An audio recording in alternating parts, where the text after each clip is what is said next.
So today I'm going to talk through exactly how you can get your e-commerce business to $10,000 and more a day. Not just a month, a day. And this is actually through the experience that I've had with the e-com business that I co-founded with my brother in 2013. It hit 10K days 4 or 5 years ago and has done that pretty consistently for the last 4 or 5 years. And we've also helped over 200 e-commerce brands hit record revenue months, a lot of them hitting their first 10K all the way up to sort of 50K, even 100K months. And some of them get up to that 10K a day as well. So I'm going to walk you through exactly what it takes and how you can do it for your brand as well. So when people get to a certain level, I would say the level of over that 50K month, maybe 60, it really does depend on how your business is actually set up, but most commonly we see it between that sort of 60 to 80K a month mark. It's less about the strategy or the traffic drivers or conversion rates and more about the principles that you're using to scale. I think a lot of the success is between the ears of the founder, but also how you're leveraging certain things, and a lot of it is yourself, your time, how you think, how you make decisions and strategic decisions, right? So when it comes to getting that 10K a day level, it's a different way of thinking and operating from getting to 10K per month, which we talk to a lot of people about and help them get to. So 10K a day looks a lot like this. So the first thing is delayed gratification. Now, in the beginning, when we start our businesses, we want everything to happen now. And I'll be honest, that doesn't actually change. But what does need to change as you get more conditioned in business and up to that 10K a day level is that you must still maintain or at least have the appreciation for delayed gratification. So where you're working in a smaller business, probably just the founder and maybe even a partner as well in the beginning, you can really quickly see results with certain things such as ads, such as an email campaign, such as a marketing campaign generally, because you've got your eyes all over the data and you do things quite in real time. Whereas when you're going to that 10K a day level, 300K a month, 3 to 500K a month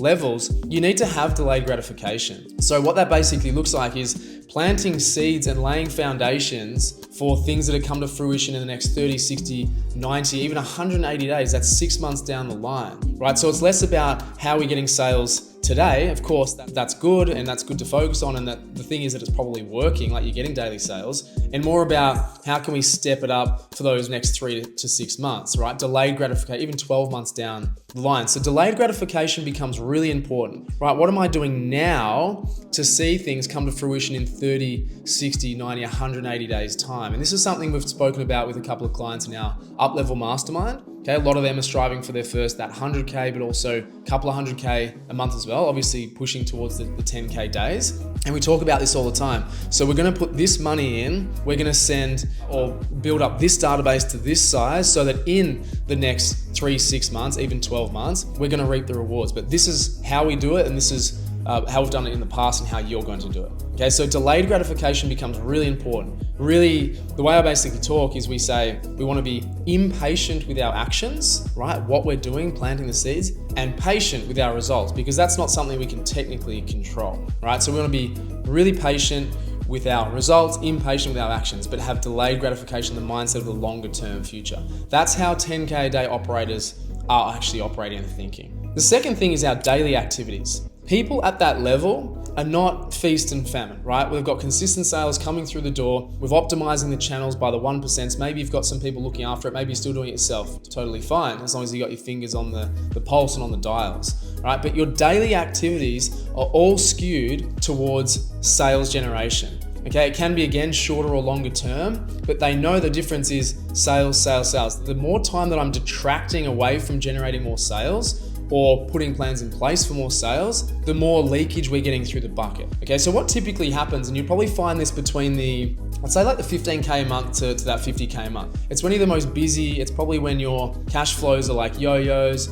You're thinking about and really need someone to help you or a couple of people in the business, but probably can't or won't, or just can't afford the time to do so, sometimes even the cash flow to do so. During that time, we almost forego that we have to generate more sales or do more marketing, right? Because when we're doing zero sales, we have nothing else to do but generate sales, right? So 100% of our time is to marketing, let's call it. As we get busier and busier, 10, 15, 20, 30K a month sometimes, our time is taken up elsewhere. customer liaison, it takes up, fulfillment, obviously marketing, but that time of marketing or pushing sales diminishes. That's why we get the monthly yo-yos and inconsistencies, because one month we pushed hard on sales, the next month we had to fulfill, then we didn't do any marketing. We had to push hard on sales, didn't have to fulfill, right? That's kind of normal to some degree. But when you're at the levels of pushing for 10K days, we need to have other people doing the $10 an hour type tasks, $20 an hour type tasks, and us, or being literally over the top of things, pushing sales and doing the $1,000 an hour task, pushing more sales. So your daily activities need to be heavily skewed towards sales now and future sales,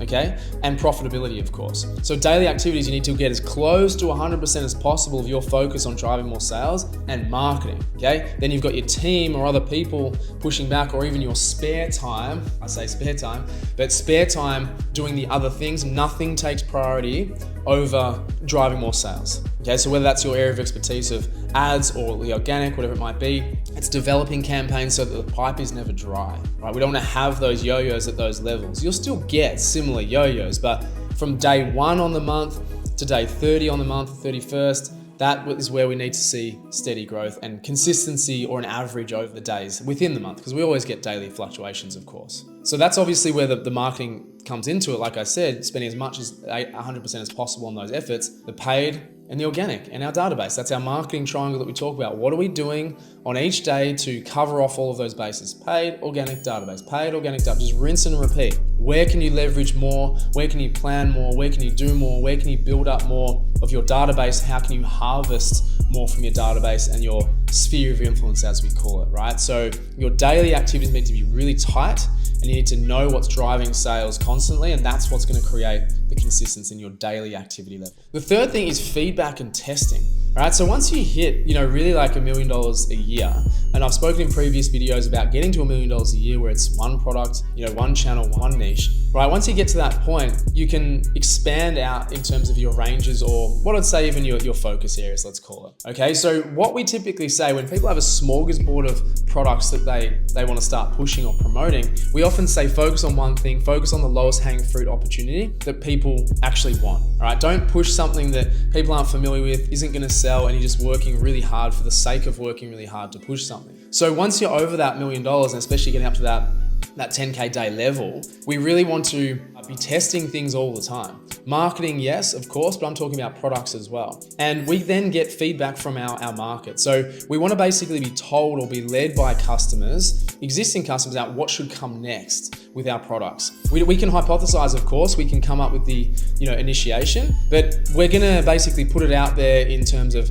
pre-sales or some surveys, or just generally getting people and customers involved in the process. And then they're gonna give us feedback basically by putting it out to the market. Okay, so there's this constant cycle of testing new things, getting feedback. And what that does is it pushes 1 in 5 ideas to the top of the pecking order, right? And then that becomes a mainstream product. It pushes the bottom 4 out, and you can test it at a different time, or you can go and improve it or iterate on it. Okay, so testing and feedback becomes really important from products. It becomes really important from marketing as well, right? At that level, again, we're doing 80% of what's already working, 20% of budget, 20% of doing something completely different, or that's going to get attention in this attention-driven economy, right? So that's a really important consideration with our marketing as well, is testing things. Now, same thing with your internal ops, for example. You can test having a new role, test a new system, test someone else's responsibility somewhere else, okay? So we want to be testing and iterating, getting feedback respectively with our business, just having your finger on the controls of the cause and effect with every aspect of our business. But at those levels, you can actually literally afford, through time and money,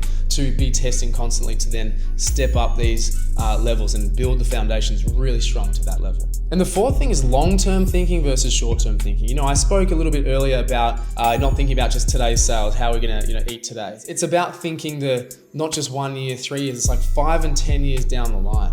What do you want your company or your business to actually look like or be? How are you serving people? How are you bringing more people into the fold? Okay, a really important thing that I talk with people, especially in the up-level mastermind program that I have, is thinking about these longer term things. Because yes, we can be motivated, we can go in spits and bursts about being motivated and being in routines and things and getting things done, but it's the vision and the longer term aspect that's going to push us through the hard times and obviously the good times, but especially the hard times when things get challenging. Because again, I've said this in previous videos, when you get more successful or your sales grow, your revenue grows, your problems and challenges don't go away. In fact, they get bigger and more riskier, right?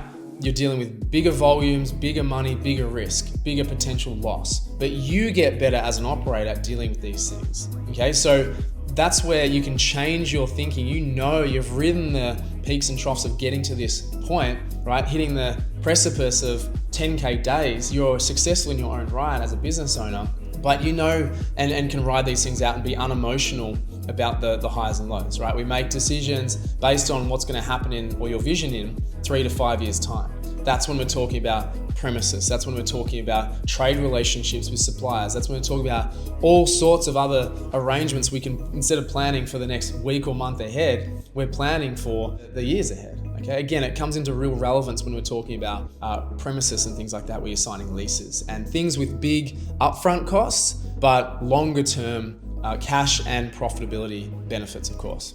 So they're the principles. I'm sure you're a little bit kind of shocked as to what I've spoken about in this video, but as I say, it becomes way less about the strategy or the specific little nuance about this marketing tactic when you're at that 10K day levels. Okay, I can honestly say, observing, Karmic from 2013 to now 2025, that getting the first kind of 60 to 80K month, yeah, sure, absolutely, the strategy matters, and it all matters throughout the way through, but the emphasis on that, it's more about these principles that I've spoken about, today. So certainly the delayed gratification side of things, doing things and planning for future benefit, okay?